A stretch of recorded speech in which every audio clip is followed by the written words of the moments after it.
Hi everyone. Tavis Smiley, a notable American television show host, creator, and moderate political pundit, has become well known in media as well as a business visionary. Backer with a lifelong that ranges different fields, Smiley has accomplished a total of $4 million in assets. Anyway, in December 2017, his profession confronted a significant put-off when he became entangled in a lawful debate with PBS, his long-term boss. The conflict, which revolved around charges that eventually prompted his excusal, provoked Smiley to take legitimate action. In 2018, he sued PBS for illegitimate ends. Looking for equity for what he accepted was an uncalled-for excusal. Sadly for Smiley, he lost the case and was requested to pay a critical settlement of around almost $2 million. The claim and its result denoted a difficult period in Smiley's proficient life. Tavis Smiley was brought into the world on September 13, 1964, in Gulfport, Mississippi, raised by his single parent, Joyce. His experience growing up took a turn when she hitched Emery Garnell, a U.S. aviation-based armed forces official, on Smiley's second once more. The day-to-day life moved when Garnell was moved to Grome. Flying Corps Base incited a transition to Dugout Slope, Indiana. Here they settled into a 3-room trailer, which before long became swarmed as Smiley acquired 3 kin and later more embraced kids. At last, the trailer housed 13 kids. What is going on that required a remarkable mix of discipline, confidence, and perseverance? Joyce Smiley's mom was profoundly strict, and it was her confidence that formed quite a bit of their day-to-day life. The family routinely went to administrations at the neighborhood new Bethl Sanctuary Church, where youthful Tavis was acquainted with the moral lessons of Christianity. Anyway, these strict impacts likewise accompanied unforgiving outcomes as a young person. Smiley, along with his kin, was blamed for rude conduct in Sunday school. The discipline was serious. His stepfather beat him with an additional line, leaving noticeable wounds. This demonstration of misuse did not go ignored, as it was accounted for in a neighborhood paper prompting lawful activities against his stepfather. It was near this time, at 13 years old, that Smiley ended up attracted to governmental issues, an enthusiasm that would develop and direct his future. A defining moment came when he went to a pledge drive for U.S. Representative Burby, starting a long-lasting interest in political activism. Smiley immediately became dynamic in positions of authority at Makwa High School, joining both the understudy committee and the discussion group in 1982. Smiley selected Indiana College and prepared to seek advanced education, regardless of a need for monetary help from his family. He showed up nearby with little more than a little bag and $50 in real money. His first years at Indiana College were described by a serious inclusion in grounds life. By his sophomore year, he had taken on different positions of authority, turning into the dormitory business supervisor, an individual from the understudy chamber, and head of minority undertakings anyway.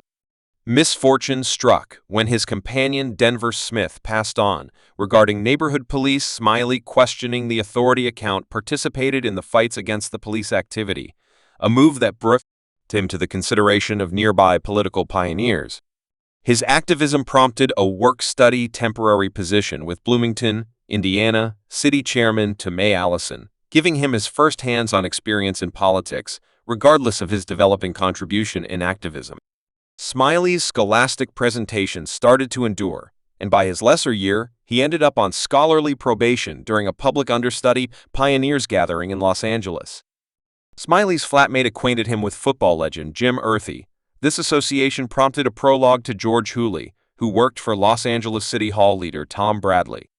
Smiley, anxious to proceed with his excursion in legislative issues, composed over and again to Bradley's staff, mentioning a temporary position.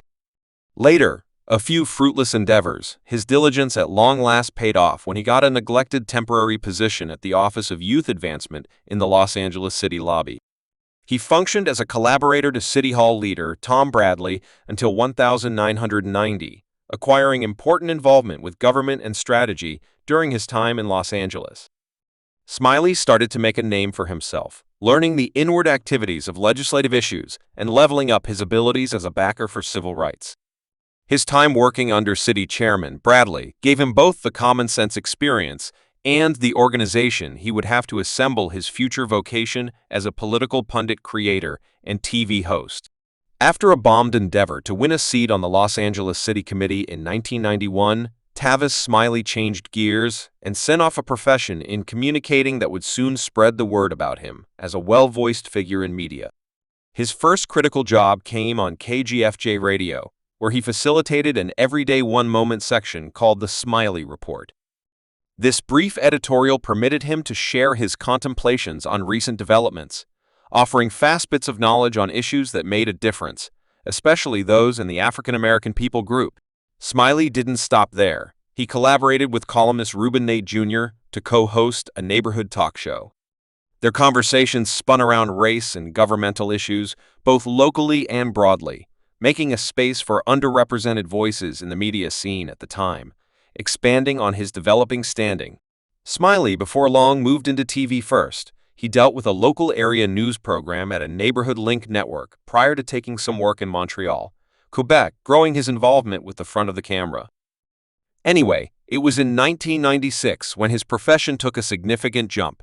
He joined the Tom Joyner Morning Show, a well-known partnered radio program where his sharp, wise critique made him an ordinary component.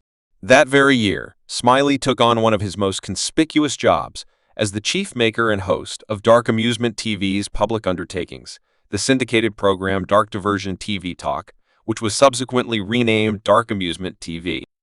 This evening, notwithstanding his prosperity, Smiley's time at Dark Amusement TV finished suddenly in 2001. The organization ended his contract in the wake of blaming him for selling a restrictive meeting to a BC News without offering it to Dark.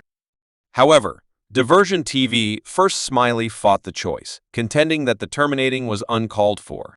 Dark Amusement TV remained by its decision, denoting a defining moment in his vocation, not one to be effectively deterred.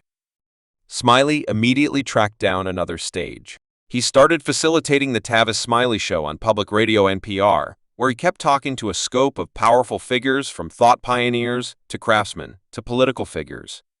Anyway, his time at NPR was likewise brief.